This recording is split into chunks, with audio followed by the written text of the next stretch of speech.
Hello friends, this is Anju Arora. Welcome to my channel. और आज हम करेंगे बाकी के पांचों प्रमाणन जो हमारे लास्ट वीडियो में हमने प्रत्यक्ष तक किया था। अब हम करेंगे अपने पांचों प्रमाणांश को। और जिन्होंने अभी तक चैनल को सब्सक्राइब नहीं किया है, please subscribe the channel and press the bell icon so that you can get all the notification of my videos. और जिन्होंने पिछली वीडियो नहीं देखी है तो प्लीज़ उसे जाकर के देखें, ताकि आपको सारे प्रमाणांश जो हैं वो अच्छे से समझ में आ जाए।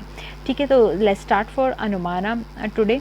देखो, अनुमाना क्या है? अनुमाना का मतलब है, अगर हम संस्कृत वर्ड देखें तो इसका है अनुमाना, और इंग्लिश वर्ड देखें तो है इनफ्रेंस या फिर knowledge that follows. It means हमारे पास पहले कोई नॉलेज है, एक यूनिवर्सल रिलेशनशिप है, या हम कह सकते हैं एक नॉलेज है जिसके बेसिस के ऊपर हम कुछ ऑब्जर्व करें, कोई हाइपोथेसिस लगा रहे हैं। ठीक है, जो कि प्रीवियस नॉलेज हमारे पास थी। एक मिनट, साइज थोड़ा कम कर लेते हैं ना। ठीक है, ओके। सो कोई ना कोई हमारे पास प्रीवियस नॉलेज है या ऑब्जर्वेशन है, उसी के बेसिस पे हम क्या कर रहे हैं, न्यू नॉलेज गेन कर रहे हैं, न्यू कंक्लूजन या ट्रुथ को निकाल रहे हैं। ओके, अगर हम देखें तो एक करवक्का है जो इंडियन फिलोसफर जिन्होंने इसको नहीं माना है अनुमाना को। बाकी सब इंडियन स्कूल्स ऑफ फिलोसफर्स ने अनुमाना को एक वैलिड सोर्स ऑफ नॉलेज माना है। और न्याय विशेष का जो है, उन्होंने कहा है कि एक mediate and indirect source of knowledge है। इट मीन्स प्रत्यक्ष की तरह डायरेक्ट तो नहीं है कि हमने सामने देखा और इमीडिएट सोर्स ऑफ नॉलेज नहीं है, बट एक डिफरेंट सोर्स ऑफ नॉलेज है जहाँ पे हमने पहले कोई ना कोई एक्सपीरियंस लिया हुआ है चीज़ का, प्रीवियस ट्रुथ हमें पता है, उसी के बेसिस पे हम कुछ ऑब्जर्व कर रहे हैं और अपनी नॉलेज को, न्यू नॉलेज को गेन कर रहे हैं, बता रहे हैं। ठीक है, the word anumana literally means after knowledge. ठीक है, the word anumana is a combination of two words, anu means after and mana means knowledge. Okay, इसका मतलब ये हुआ कि अनुमाना का मतलब क्या है, which arise after other knowledge. तो क्वेश्चन भी बन सकता है यहाँ से कि अनुमाना कौन सी नॉलेज है, which arise after other knowledge. Okay, so अगर हम देखें कि अनुमाना ऐसे नहीं होता कि आपने कोई भी चीज़ देखी और उस पर बस एक अनुमान लगा लिया या फिर कोई हाइपोथेसिस ले लिया, तो कम से कम उसको मुझे प्रूफ करना पड़ेगा। अनुमाना के अंदर मुझे उस चीज़ को प्रूफ करना पड़ेगा कुछ बेसिस के ऊपर। जैसे मैंने अगर देखा कि कहीं हील पे स्मोक है, ठीक है, यानी कहीं स्मोक है और मैंने ये इन्फर कर लिया कि द हील इज़ फायरी, कि वहाँ पर आग है, तो उसका एक पूरा प्रोसेस है, यानी कि अनुमान का एक पूरा प्रोसेस है। ठीक है, ये एग्ज़ाम के पॉइंट ऑफ व्यू से काफ़ी इंपॉर्टेंट है, क्योंकि ये जो नाम है ना, जैसे प्रतिजना है, हेतु है, उदाहरणा, उपन्या, निगमना, ये सब इम्पॉर्टेंट है, इनको लर्न करना पड़ेगा, क्वेश्चन में पूछे जा सकते हैं। ठीक है, देखो क्या है कि अगर जो चीज़ हमने प्रूव करनी है, जिस प्रपोजिशन को या जो चीज़ हमें प्रूव करना है, दैट इज़ कॉल्ड प्रतिजना।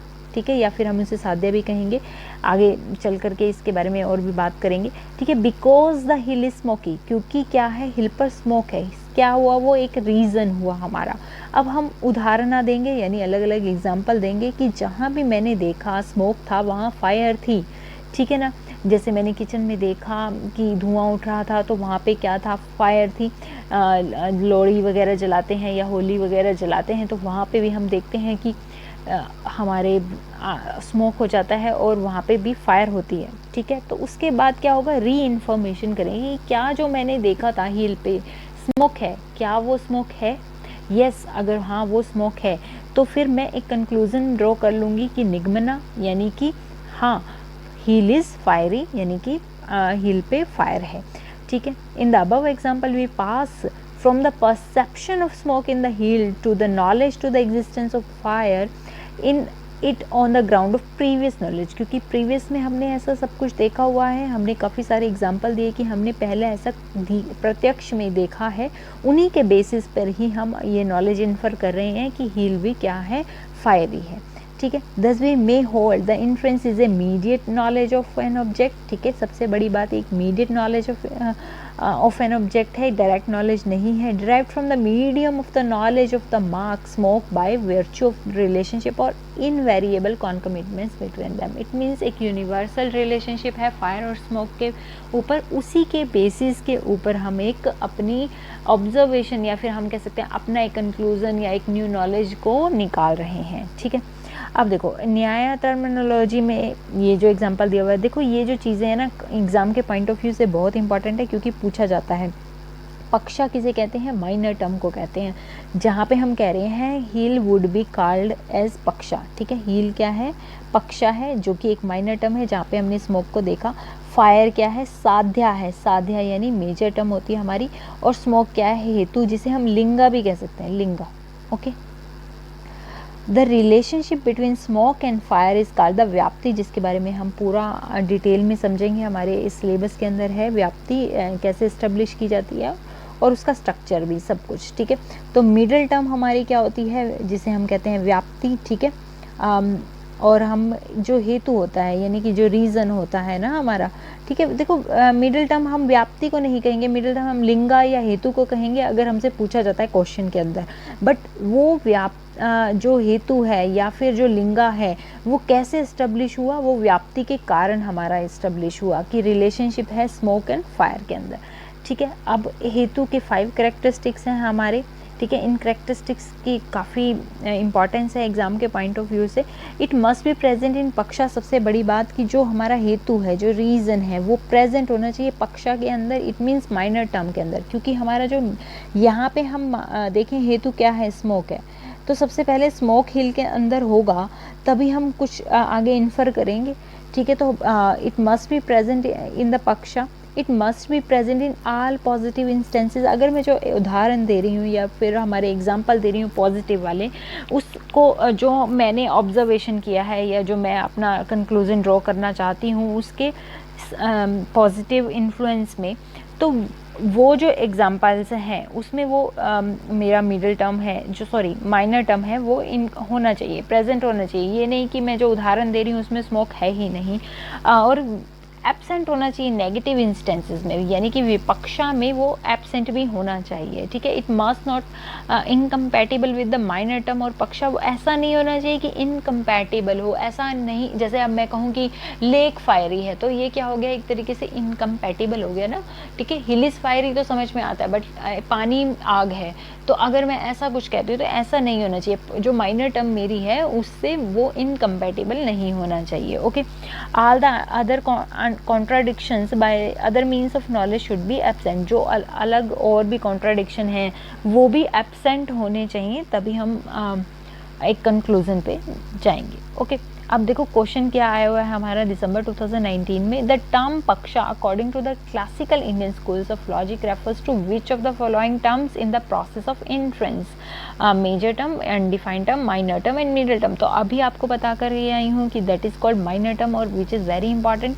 कि इनका हमें पता होगी, साध्या को हम मेजर टर्म कहते हैं, हेतु को, लिंगा को हम मिडिल टर्म कहते हैं, और माइनर टर्म हम कहते हैं पक्षा को। ओके, एक और क्वेश्चन हमारा आया हुआ है, which of the following pramanas is used by the classical Indian schools of logic to prove the existence of God. अब देखो अगर हम गॉड की बात करें, एग्जिस्टेंस ऑफ गॉड की बात करें, तो हम यहाँ पे एलिमिनेशन मेथड को लगा सकते हैं। देखो अर्थपति का मतलब कि किसी चीज़ का अर्थ लगाना, तो हम कोई भी भगवान को जब मानते हैं तो कोई किसी चीज़ का अर्थ नहीं लगा रहे हैं। उपमाना यानी कोई कंपैरिजन भी नहीं कर रहे हैं। परसेप्शन, हमने प्रत्यक्ष भगवान जी को कभी देखा नहीं है, बट एक इन्फ्रेंस जरूर लगा रहे हैं गॉड के बारे में, ठीक है, कि एक अनुमान ज़रूर लगा रहे हैं। तो यहाँ पे हमारा आंसर होगा इन्फ्रेंस, दैट इज अनुमान। नेक्स्ट हमारा सोर्स ऑफ नॉलेज है, या हम कह सकते हैं प्रमाण है, उपमना। उपमना मीन्स कंपैरिजन, एनालॉजी। जब हम किसी चीज़ की समानता को देखते हुए कोई फर्दर अपनी नॉलेज को गेन करते हैं, that is called upamana. Upamana is also a major source of knowledge, ठीक है। इसे काफ़ी सारे इंडियन स्कूल्स ऑफ फिलोसफर्स ने माना है एक valid source of knowledge. The term upamana has been translated in various ways as comparison कह सकते हैं हम, एनालॉजी कह सकते हैं, identification and knowledge by similarity of knowledge by assimilation, ठीक है। It is a knowledge derived from comparison and generally correspond to analogy. In our day-to-day life, we obtain many bits of information just by comparing certain things or events. हम काफ़ी सारी नई knowledge gate करते हैं अपनी पिछली किसी knowledge के कंपैरिजन करके। जैसे एसिमिलेशन होता है ना, मैंने टीचिंग में कई बार बताया है कि एसिमिलेशन कैसे होता है कि जब हम देखो एक बच्चा है, बच्चे ने देखा कि कुछ उड़ता हुआ जा रहा है, तो उसकी मदर ने बताया था कि ये पक्षी है, ठीक है, एक बर्ड है। बट कुछ दिनों के बाद उसने एरोप्लेन को उड़ते हुए देखा, तो वो क्या कहेगा कि ये तो बर्ड जा रहा है, बट उसकी मम्मा फिर उस चीज़ को एसिमुलेट करेंगी, बताएंगी कि ये भी उड़ता है, बट इसमें क्या होता है, ह्यूमंस बींग्स जाते हैं या फिर कोई सामान जाता है और ये मैन मेड है। तो क्या हुआ, कंपैरिजन करके ही उसने कुछ नई नॉलेज गेट की। ठीक है, जिस तरीके से एक और एग्जांपल मैं लेती हूँ कि कच्ची हल्दी हम मेरे को नहीं पता है कि कैसी है। ठीक है, डे टू डे लाइफ में हम देखते हैं ना, कच्ची हल्दी कई लोगों को नहीं पता होता कि क्या चीज़ है, तो हम बताते हैं कि जैसा अदरक होता है ना वैसी होती है। तो एक न्यू नॉलेज हमने वहाँ से गेट की। या फिर ब्रोकली है, या वो नहीं पता है किसी को कि क्या होती है, तो हम कहते हैं ना गोभी होती है, ऊपर से ग्रीन ग्रीन है। तो कुछ ना कुछ सिमिलैरिटीज़ के बेसिस पे हमने बता दिया। ठीक है, तो सिमिलैरिटी के बेसिस पे भी हम काफ़ी सारी नॉलेज को गेट करते हैं अपनी डे टू डे लाइफ में।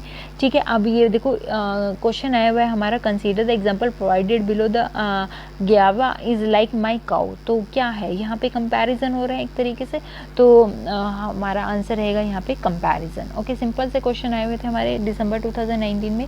नेक्स्ट है हमारा अर्थपति। अब देखो, अद्वैत, वेदांता एंड पूर्व मीमांसा, जिन्होंने अर्थपति को एक सेपरेट सोर्स ऑफ नॉलेज माना है और किसी ने नहीं माना है, पहली बात। और दूसरी बात ये कि अर्थपति का मतलब है किसी चीज़ का अर्थ निकालना। कोई चीज़ मैंने देखी, उसको ऑब्जर्व किया और उससे मैंने अपना कोई अर्थ निकाल लिया।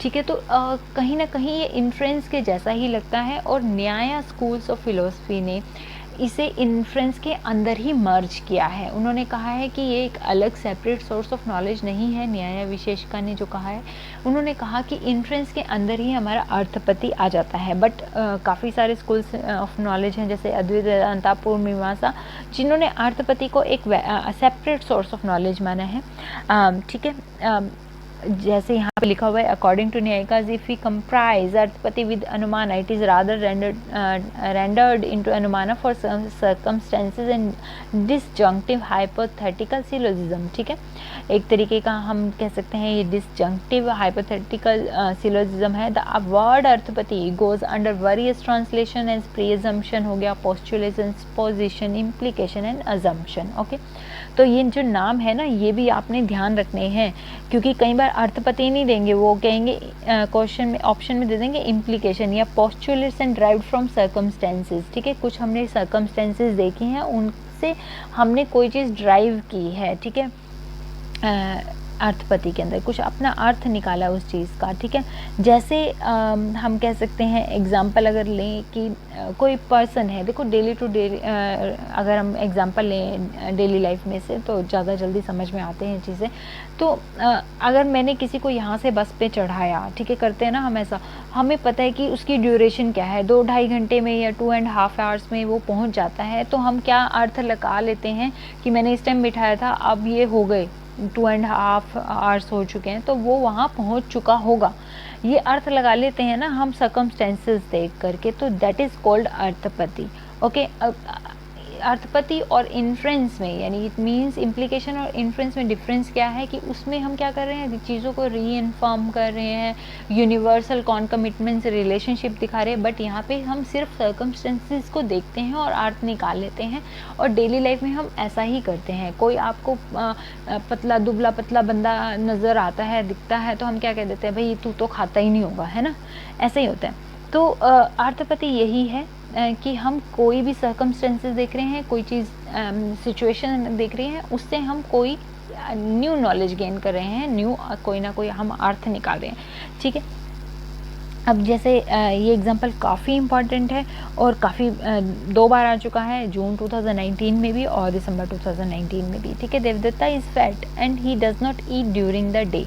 अब देवदत्त जो है वो मोटा है, ठीक है, और वो खाता नहीं है दिन में, तो इसका क्या मैंने अपना अर्थ निकाल लिया कि वो रात में खाता होगा। तो ये कौन सा हो गया, अब मैंने आपको कहा था कि ये कई बार ऑप्शन में अर्थपति नहीं देंगे, इट मीन्स इम्प्लीकेशन। ठीक है, option 2 is correct, implication. Okay, अब यही सेम क्वेश्चन आया हुआ है हमारे दिसंबर 2019 में भी। ठीक है, Devdatta is growing fat, he does not eat food during the day, therefore he must eating food during the night. ठीक है, तो यहाँ पे हम क्या कर रहे हैं, अर्थपति कर रहे हैं। ओके, उसके बाद आता है हमारा अनुपलब्धि, नॉन एप्रीहेंशन। देखो कि कोई चीज़ अनुपस्थित है ना, उससे भी हम काफ़ी सारी नॉलेज को गेट करते हैं। Anupalabdhi refers to the way in which an absence of something is perceived. It is a way of apprehending that absence. Something that does not exist cannot be perceived through the senses. Instead, other source of knowledge is needed. कई बार ये नहीं होता कि आपकी आंखों के सामने ही कोई चीज़ है, उसी से ही हम समझेंगे हर चीज़ को या एक न्यू नॉलेज गेट करेंगे, जबकि कोई चीज़ अनुपस्थित है, हमारी नज़रों से दूर है, तो भी हमें कोई नॉलेज गेट होती है। ठीक है, उसमें हम अपने ब्रेन को यूज़ करते हैं, ना कि अपने 5 सेंसेस को, जो मैंने आपको पहले बताई हैं कि आँखें, कान, स्किन और टंग, ये सब हमारी क्या हैं, जो 5 सेंस ऑर्गन्स हैं हमारे, उनको देखे बगैर हम अपने माइंड का यूज़ करके उसकी अनुपलब्धि को देख करके भी नॉलेज को गेट कर सकते हैं। Anupalabdhi is when the non perception of an object gives information as to its non existence. जैसे देखो, अगर हम देखें अनुपलब्धि से हमें कैसे नॉलेज गेट होती है, देखो simple day to day life के एग्जांपल लेंगे हम। ठीक है, जैसे आप स्कूल से आते हैं, कॉलेज से आते हैं, ठीक है, स्टूडेंट्स आते हैं जैसे, तो घर में अगर किचन क्लीन पड़ी है, ना सब्जी है, ना टिफ़िन में आपने देखा कि चपाती बनी हुई है, तो आप अपनी मम्मी को क्या कहेंगे? उस अनुपस्थिति से आप क्या एक नॉलेज गेट करेंगे कि आज तो मम्मी ने खाना ही नहीं बनाया। ठीक है ना, तो यहाँ से भी हमें एक नॉलेज गेट हुई। ठीक है, अब देखो, अगर मैं नॉलेज की बात करूं तो 2 तरीके से नॉलेज हम गेट कर सकते हैं। ठीक है, पहला पॉजिटिव रिलेशनशिप, यानी कि कोई चीज़ आपकी सेंसेस के सामने है। ठीक है, एक नेगेटिव रिलेशन यानी कि नॉन एग्जिस्टेंस, यानी हमारी सेंसेस के सामने वो चीज़ नहीं है, और जब सेंसेस के सामने नहीं है तब उस समय हम कहाँ से नॉलेज गेट करेंगे, क्योंकि हमारे सेंसेस के सामने तो नहीं है, तब होगी मोड ऑफ मूवमेंट। क्वेश्चन आ सकता है यहाँ से। ठीक है, mode of movement of the mind is needed. The mode of movement of the mind is refers to as anupalabdhi. तो यहाँ पे हमारे माइंड पे स्ट्रेस डालते हैं ना हम, जब हमें कुछ किचन के अंदर नहीं दिख रहा है खाना या कुछ, तो हमारे सेंसेस तो काम नहीं आ रही, हमारी नोज़, हमारी आइज़ उस हिसाब से काम नहीं आ रही कि कोई चीज़ प्रेजेंट है, बट हमारा माइंड यहाँ पे स्ट्राइक करेगा कि कुछ एब्सेंस है, इट मीन्स खाना नहीं बनाया है। Okay, different theories of anupalabdhi are found in oriental epistemology. Some system deny anupalabdhi as an additional प्रमाणांश। तो कुछ ऐसे हैं जो इसको नहीं मानते हैं अनुपलब्धि को एक कि ये एक वैलिड सोर्स ऑफ नॉलेज है, बट काफ़ी स्कूल्स ऑफ फिलोसफर्स हैं जो इसको मानते हैं। ओके, अब जो कंसेप्ट है अनुपलब्धि का, इसकी भी 4 काइंड्स हैं, यानी कि कारण अनुपलब्धि से हमें पता चलता है काफ़ी चीज़ों का, नॉलेज का, यानी कि non perception of casual condition की कैजुअल कंडीशन नहीं है। जैसे अब हम कह सकते हैं कि किसी का मर्डर होता है, तो हम उन लोगों को तो सेपरेट रखते हैं ना, जो सर्कल में ही नहीं आ रहे, जिनके ऊपर डाउट ही नहीं है, जिसके पास उसको मारने का रीज़न ही नहीं था, मोटिवेशन ही नहीं था, तो क्या हमें वहाँ से कुछ नॉलेज गेट नहीं हो रही है? भाई इसके पास तो उसको मारने का एक मोटिव ही नहीं था, तो ये क्यों मारेगा? ठीक है, तो कारणा अनुपलब्धि है। व्यापक अनुपलब्धि which is non perception of provider, यानी कि जो हमारा रिज़ल्ट है वो गायब है। जैसे कि मैंने कहा रिज़ल्ट कैसे गायब है, देखो मैं बताती हूँ आपको इसको एग्जांपल प्रोवाइडर का, कि जैसे मैंने कहा कि देखो जाके बाहर बारिश हो रही है क्या, तो कुछ भी गीला नहीं है, यानी कि रिज़ल्ट से हमने ये पता लगा लिया कि सब कुछ सूखा है, तो इसका मतलब बारिश नहीं हो रही है। या फिर रिज़ल्ट हमारे क्या यहाँ पे क्या था, एक तरीके से रिज़ल्ट जो था वो एब्सेंट था। ठीक है ना, अगर बारिश हुई होती तो बाहर सब कुछ भीगा हुआ होता। ठीक है, और उसके बाद है स्वभावा अनुपलब्धि which is non perception of presence of itself, यानी कि जहाँ पे जो वस्तु है वो ही क्या है, इटसेल्फ एब्सेंट है। जैसे मैं बाहर से आई और मैंने देखा यहाँ एक जार रोज़ पड़ा हुआ होता था, आज वो नहीं है, इसका क्या मतलब है कि या तो वो टूट गया है या मिसप्लेस्ड है ना। तो वहाँ से भी मुझे एक नॉलेज गेट होती है अस्वभावा अनुपलब्धि से, यानी कि जो चीज़ है वो ही गायब है। ठीक है। उसके बाद है विरोधा अनुपलब्धि, यानी कि जो चीज़ उसके विरुद्ध है वो अनुपलब्ध है। तो ये हम कहाँ पे यूज़ करते हैं, जब हम एलिमिनेशन मेथड क्वेश्चंस में यूज़ करते हैं ना, ठीक है। जैसे कैसे करते हैं हम एलिमिनेशन मेथड में, हमारे पास 4 ऑप्शन होती है, तो हम कहते हैं ये इसके विरुद्ध नहीं है ना, ये भी नहीं है, ये भी नहीं है, ऐसे करते हैं ना। जो है ये भी नहीं होगा इसका आंसर, ये भी नहीं होगा, ये भी नहीं होगा, ये विरुद्ध जो है इसके वो एब्सेंट है, तो ये मेरा आंसर होगा। करते हैं कि नहीं एलिमिनेशन मेथड जब हम यूज़ करते हैं कि ये भी ऑप्शन का आंसर नहीं है, ये भी नहीं है, ये भी नहीं है, तो ये होगा। तो दैट इज़ कॉल्ड विरुद्धा अनुपलब्धि, ठीक है। ओनली 2 स्कूल्स जो हैं अद्वैत वेदांता, पूर्णिमासा एंड कुमारिलिका, ठीक है, यानी ये जो स्कूल्स हैं सिर्फ इसे वैलिड सोर्स ऑफ नॉलेज मानते हैं। ओके अब सिंपल से क्वेश्चन आए हुए हैं, there is no jar now on the ground, अब कोई भी जार नहीं है, तो ये कौन सा है, देखा जाए तो अनुपलब्धि, और कौन सी अनुपलब्धि है, स्वभाव अनुपलब्धि। Okay so option 1 is correct. देखो अब आगे हैं 4 काइंड्स ऑफ अनुपलब्धि, या हम अभावा कह सकते हैं हमारे हैं। सबसे पहला है प्रागाभाव। प्रागाभाव क्या होता है, प्रीवियस नॉन एग्जिस्टेंस, इसका मतलब किसी चीज़ का अभाव है पहले ही, समझ रहे हैं चीज़ को। देखो इसका एक और नाम है एंटीसीडेंट नॉन एग्जिस्टेंस, ठीक है।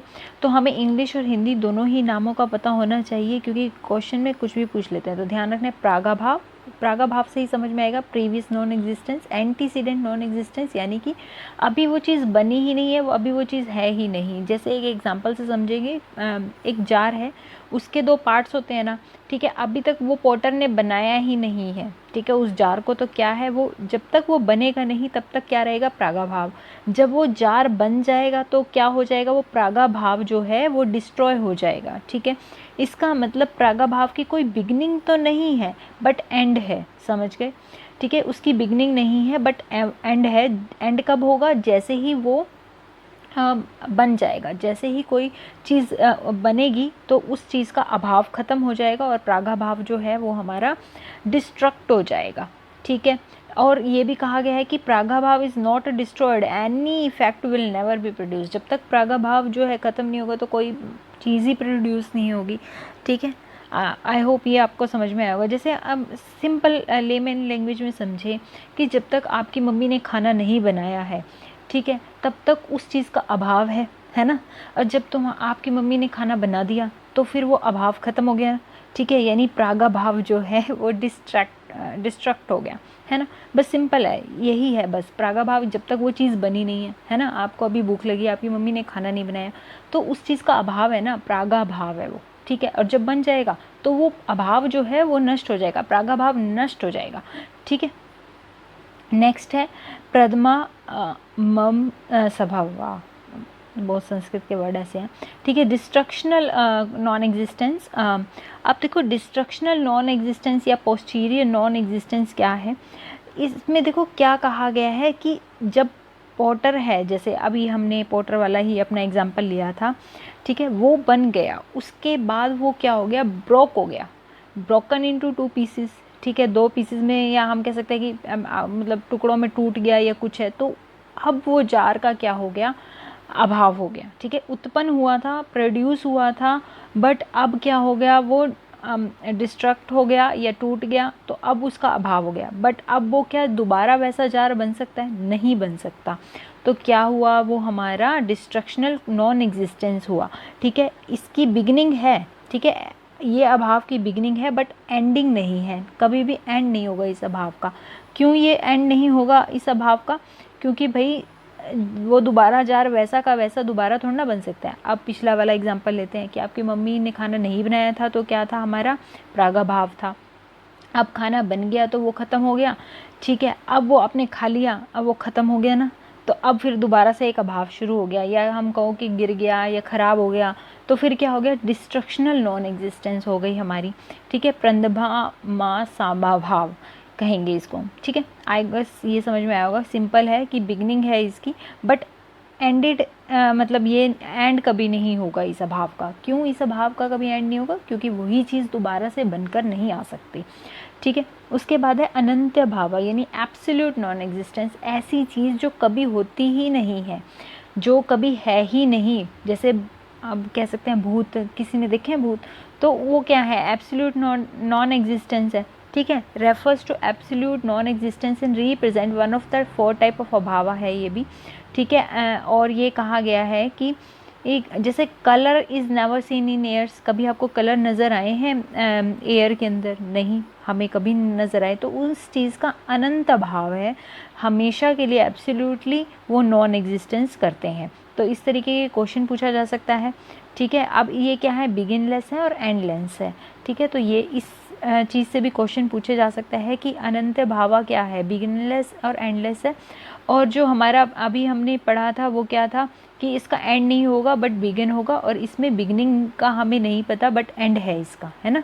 तो ये यहाँ से भी क्वेश्चन आ सकता है। उसके बाद है म्यूचुअल, लास्ट है हमारा अन्योन्य भावा, ठीक है। इसको ध्यान से समझना। देखो कई चीज़ें ऐसी होती हैं जिनमें म्यूचुअल नॉन एग्जिस्टेंस होता है, यानी एक चीज़ वो है तो दूसरी नहीं है, ठीक है। अब मैं कहूँ कि भाई राम जो है मेल है, तो क्या वो फीमेल हो सकता है? नहीं। तो इन दोनों चीज़ों में, मेल और फीमेल में क्या है, म्यूचुअल नॉन एग्जिस्टेंस है। एक बर्ड है, ठीक है, और एक टेबल है, अब इनमें क्या है, दोनों ही अलग अलग चीज़ें हैं, तो वो क्या है, म्यूचुअल नॉन एग्जिस्टेंस है। अब मैं ये कहूँ कि एक डॉक्टर है और एक टीचर है, ठीक है। टीचर भी हो सकते हैं, डॉक्टर एक टीचर भी हो सकते हैं ना, ठीक है, वो पढ़ाते हैं ना मेडिकल लाइंस में, वो भी। और अच्छा, एक फ़ीमेल है और एक टीचर है, या फिर एक फ़ीमेल है और डॉक्टर हैं, तो उनमें म्यूचुअल एग्जिस्टेंस है, यहाँ पे अन्योन्य भावा नहीं है। बट अन्योन्य भावा कहाँ है, एक बर्ड है, एक टेबल है, तो यहाँ पे क्या हो गया, अन्योन्य भावा यानी म्यूचुअल नॉन एग्जिस्टेंस, ठीक है। जहाँ पे कोई भी चीज़ कॉमन नहीं है, दोनों ही डिफरेंट चीज़ें हैं, दैट इज़ कॉल्ड अन्योन्य भावा, ठीक है। इसको पढ़ भी लेते हैं एक बार। Refer to the difference of one thing from the another thing, there is a difference between two things and they are excluded from each other, ठीक है। आई होप ये समझ में आया होगा, सिंपल एग्जाम्पल था। उसके बाद हमारा जो लास्ट प्रमाणर है वो है शब्दा, ठीक है। देखो शब्द भी हमें कुछ ना कुछ ज्ञान देते हैं, ठीक है। पहले जो न्यायिक फिलोसफर्स थे उन्होंने कहा कि शब्द जो हैं वो हमेशा ऑथोरिटेटिव वर्बल टेस्टिमोनी से आए, यानी कि जो हमारे ग्रंथ हैं, जो जैसे गीता है या हमारे वेद है, वहाँ से जो वर्ड्स आए हैं वही सत्य हैं, वहीं से ही हमें कोई नॉलेज गेन होती है। बट बाद में उन्होंने इस चीज़ को भी समझा कि कन्वेंशनल भी हमें शब्दों से ज्ञान प्राप्त होता है, यानी कि जैसे एक दादा ने अपने पुत्र को कुछ चीज़ें बताई और फिर उसके पुत्र ने अपने पुत्र को कन्वे की, तो वहाँ से भी एक वर्बल टेस्टिमोनी चलती है और वहाँ से भी एक वैलिड नॉलेज हमें मिलती है, ठीक है। इट मीन्स, देखो इसको एक बार पढ़ लेते हैं। एक sentence which means a valid knowledge is called verbal testimony. It is the fourth kind of valid knowledge in Nyaya का फिलोसफी में। अगर हम देखें तो ये फोर्थ काइंड है, बट हमारे सिलेबस में ही सिक्स्थ है। Okay, it is called shabda and agama और authoritative verbal testimony. It means called shabda, ठीक है। It is defined as the statement of trustworthy person and consistent in understanding its meaning. आ गया ना, ट्रस्ट वर्थी पर्सन, ये नहीं कि मैं कुछ बोल रही हूँ या कोई भी अनाप शनाप कुछ भी बोल रहा है तो that is comes into our knowledge, ठीक है, ये नहीं है। बट कुछ ऑथोरिटी होनी चाहिए ना, कुछ ऑथोरिटेटिव बोले, ठीक है। Sentence is defined as a collection of words and a words is defined as that which is potent to convey its meaning. तो ये सब सिंपल ही है, हमारा शब्द के बारे में बताया है हमें कि किस तरीके से बनता है ये, ठीक है। अब टाइप्स ऑफ वर्बल टेस्टिमोनी मैं आपको ऑलरेडी बता चुकी हूँ, वेदिका एंड सेकुलर। यानी कि पहले न्यायिक क्या कहते थे, न्यायिकास कहते थे कि भाई जो वेदों से हमें ज्ञान मिला है वही परफेक्ट है, इनफॉलिएबल है, क्योंकि वहाँ पे कोई एरर के चांसेस नहीं है, क्योंकि वेदों ने ये बताया है, सीधे डायरेक्ट गॉड से हमारे पास ये वर्बल टेस्टिमोनीज आई हैं, ठीक है। तो इसका मतलब ये जो है वो सत्य हैं, ठीक है। सिर्फ इन्हें ही हमें क्या मानना चाहिए, valid source of knowledge. But बाद में उन्होंने कहा कि सर्कुलर, ये यहाँ से हटा देना है, ठीक है, ये जो है सर्कुलर ये इधर है, ठीक है। सर्कुलर जो है वो वर्ड्स क्या है, ह्यूमन बींग्स के वर्ड्स हैं, यानी वही मैंने आपको बताया था अभी कि ग्रैंडफादर ने अपने फादर को अपने बेटे को कुछ बताया, फिर उसने अपने बेटे को कुछ बताया। तो इस तरीके से भी एक वर्बल टेस्टिमोनी चलती है, कन्वेंशनल हमारा चलता है। तो वो भी एक वैलिड सोर्स ऑफ नॉलेज है। बट उन्होंने ये कहा कि ये ह्यूमन बींग्स के वर्ड्स हैं, यहाँ पे एरर हो सकता है, चांसेस ऑफ एरर है, ठीक है। वेदिका में चांसेस ऑफ एरर नहीं है, तो क्वेश्चन ये भी आ सकता है कि चांसेस ऑफ एरर किस में है और किस में नहीं है। तो वेदिका में तो चांसेस ऑफ एरर नहीं है, बट सेकुलर टेस्टिमोनी में है, ठीक है। अब देखो एक सेंटेंस जो है वो एक इंटेलिजेबल है, या फिर हम कह सकते हैं कि उसकी एक सही सेंटेंस है, तो उसके लिए क्या क्या कंडीशंस होनी चाहिए उनको देखते हैं। सबसे पहले आकांक्षा, यानी कि एक जो भी सेंटेंस में बोल रही हूँ उसमें ऑब्जेक्ट ऑफ इंक्वायरी होनी चाहिए। इट मीन्स उसका एक मीनिंग बनना चाहिए। अगर मैं कोई बात कहती हूँ या कोई सेंटेंस बोलती हूँ तो सामने वाले के माइंड में उस चीज़ के लिए एक इंक्वायरी आनी चाहिए, उसको समझ में आना चाहिए वो चीज़, ठीक है। उसका जो कंप्लीट सेंस है वो उसे समझ में आनी चाहिए, ठीक है। The words in sentence are inter related and stand in of one another in order to express the complete sense. अगर मैं ऐसे कहूँ, देखो एग्जाम्पल है काउ, हॉर्स, मैन, एलिफेंट, तो क्या सब्जेक्ट ऑफ इंक्वायरी है वहाँ पे, क्या सेंटेंस कोई बन रहा है, तो आप ये कहेंगे ना कि क्या बकवास है ये, है ना। अगर ऐसा कोई सेंटेंस बोले काउ, हॉर्स, मैन, एलिफेंट, तो जो आप सेंटेंस बोले उसमें आकांक्षा होनी चाहिए। It means object of inquiry होनी चाहिए, उसका कुछ मीनिंग बनना चाहिए। ओके, नेक्स्ट है योग्यता, ठीक है। The word should possess the fitness to convey the sense and should not contradict the meaning, ठीक है। ऐसा कोई वर्ड नहीं बोलना चाहिए जो अपना मीनिंग को ही कॉन्ट्राडिक्ट कर रहा है, ठीक है। Water the plants with fire, मतलब कि प्लांट्स को आप आग से पानी दें, तो ये क्या कोई वर्ड नहीं बना, उसमें सेंटेंस ठीक है, ठीक है, सब्जेक्ट ऑफ इंक्वायरी है कि कुछ समझ में आ रहा है कि क्या बोलना चाह रहा है, बट योग्यता नहीं है उसके अंदर, उस चीज़ की फिट नहीं बैठ रहा है, ठीक है। It is contradictory sentence, it is a contradiction of consistency, ठीक है। कभी भी हम प्लांट्स को फायर से थोड़ा ना वाटर करते हैं, ठीक है। उसके बाद सन्निधि होनी चाहिए, यानी कि उसके बीच में जो प्रॉक्सिमिटी है वर्ड्स के बीच में वो ठीक होनी चाहिए। अब एक वर्ड तो मैं सुबह बोल रही हूँ, एक वर्ड मैं शाम को बोल रही हूँ, तो क्या आपको वो सेंटेंस समझ में आएगा? नहीं आएगा ना। तो क्विक सेक्शन होना चाहिए, सिंपल, हमारा जो टाइम गैप है वर्ड्स के बीच में वो हमारा कंसिस्टेंट और कम होना चाहिए, ठीक है। The third condition is to close proximity होनी चाहिए of words to another. The word must be spoken in quick session without a long interval, okay. उसके बाद है तात्पर्य, यानी कि जो आप पर्पज़ है, ठीक है, सेंटेंस तभी वैलिड माने जाएगा जब उसके अंदर कोई पर्पज़ हो, ठीक है। यानी कि आप ये भी कह सकते हैं तात्पर्य का मतलब कि आपको कंटेक्स्ट पता होना चाहिए। जब हम कोई कम्युनिकेशन कर रहे हैं तो उसका कंटेक्स्ट हमें पता होना चाहिए, ठीक है। ये नहीं कि जैसे अब एक एग्जांपल लेते हैं यहाँ पे कि कई बार ऐसा होता है कि एक ही वर्ड के दो मीनिंग होता है ना, ठीक है। तो आपको उस कंटेक्स्ट का पता होना चाहिए कि किस चीज़ के बारे में बात की जा रही है, ठीक है। अब जैसे मैं कहूँ कि मोर, अब मोर है, ठीक है। हम बात करते हैं ना कई बार कि मोर क्या मतलब होता है, ज़्यादा, और एक का मतलब क्या होता है, मोर, जो हमारा हिंदी वाला मोर है, ठीक है। अगर मैं ऐसे कहूँ कि मुझे मोर चाहिए और उस टाइम पे मैं खाना खा रही हूँ, तो मेरा क्या मतलब है वहाँ पे कि मुझे खाना और चाहिए, ना कि मुझे वो बर्ड मोर चाहिए।